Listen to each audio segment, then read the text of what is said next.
One of the keys to understanding a new or special field is getting to know something of its mood, a particular flavor that's often given by its jargon, its technical vocabulary, and its special Here words. I have a card reader, CRT tube, a mag tape, or a mag disc, any of which can provide input data bits to our CPU. Through a filter, into the differentiator, couple limiters, shapers, rectified, and hitting the line drivers, which will drive the DC cable. Data's in the control unit, everything is under control of the read-only storage.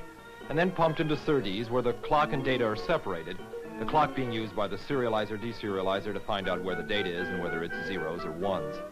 Ships it over to the CPU via the channel interface along these internal ribbon wires and feeds the GR reg, gated by the channel across this set of cables right here, coming into storage where the output of a driver conditioned by SAR. Each X and Y line that enters the storage array addresses a particular bit. And with the absence or presence of a pulse coming on the cable, the inhibit line controls the writing of this position so that it has a value of either 0 or 1. And at the bit level, the value is determined by sensing the current flow resulting from the coincident excitation of the XY lines. This data, then, is located in an output buffer register. From there, we ship it out on the interface and print it either on a typewriter. Those were specialists speaking to each other. Levels of technical meaning surround even simple words, giving both a feeling and a clarity to the subject. These words belong to the special world of the electronic digital computer. An automatic machine that accepts instructions and information. Following the instructions, it performs operations on the information.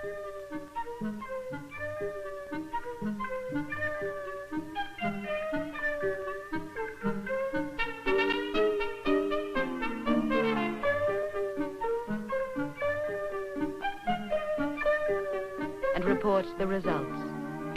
The devices themselves, the electronics and mechanics, are referred to as hardware.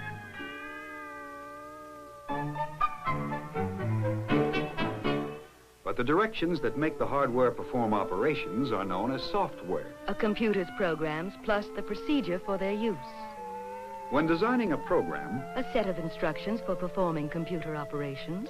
a programmer usually makes a flowchart. A graphic version of a program in which symbols are used to represent operations. The flowchart form shows the essence of the computer's operation. That is, its ability to compare two values, then take the next step based on the result of the comparison. Repeating that operation over and over until the desired condition is met.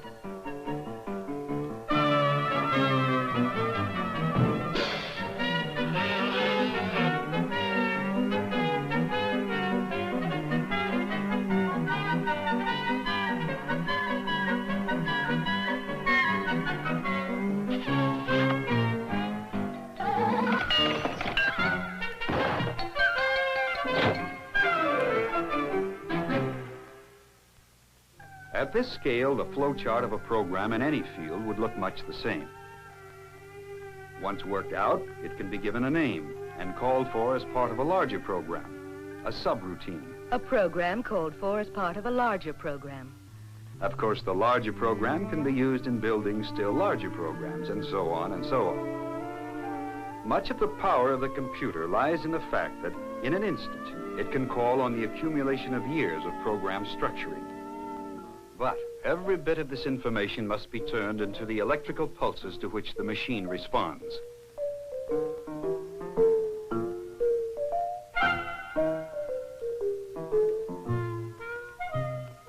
Much of the tedium of this process can be eased by use of the mnemonic.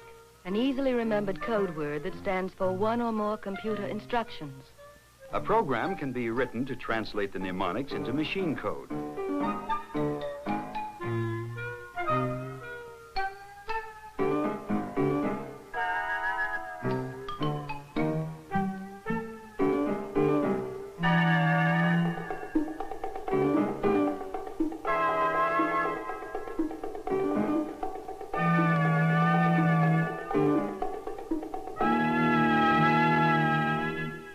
Greatly elaborated and formalized, this leads to the design of a computer language.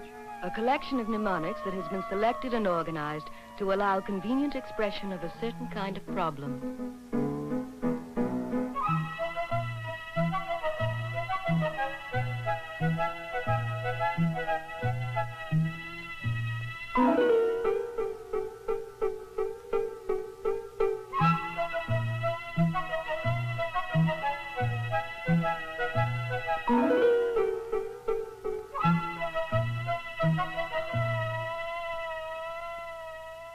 Actually, inside the computer, the parts that accept and act on these sophisticated symbols are remarkably simple and direct.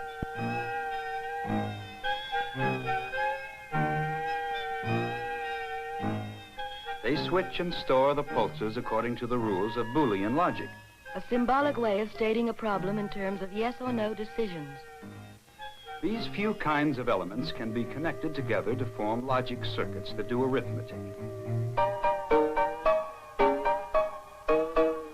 The connections get to be complicated.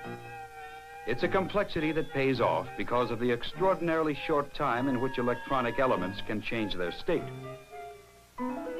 In the computer, the basic operations can be done within the order of a nanosecond. 1,000th of a millionth of a second.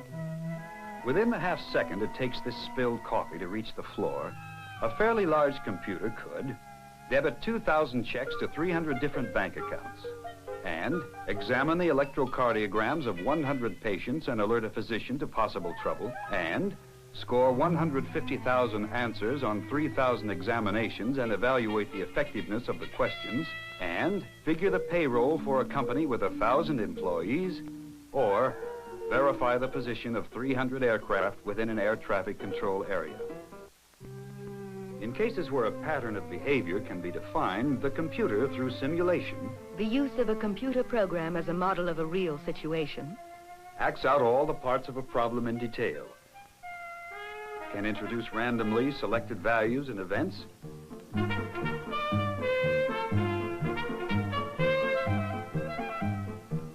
and predicts the result of a particular series of decisions. Many strategies can be tried in a short time, and the most advantageous chosen. When a computer is used to do pattern recognition, The automatic identification and classification of shapes, forms, or relationships. the program sets out to recognize objects or events or significant factors by their characteristics. To have a machine listen to a spoken phrase and recognize the words, or inspect a fingerprint and identify its owner, or scan satellite photographs and locate a possible hurricane, or read a photomicrograph and identify an abnormality, or examine a chessboard and from it determine a good next move, these are all examples of pattern recognition. To define those characteristics so that the computer can classify them accurately, one needs an algorithm. A fixed, step-by-step procedure designed to lead to the solution of a problem. Almost any problem can be solved that can be adequately stated.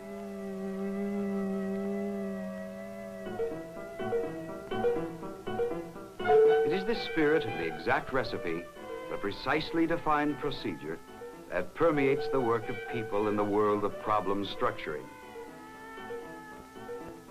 That makes possible the world of the electronic digital computer.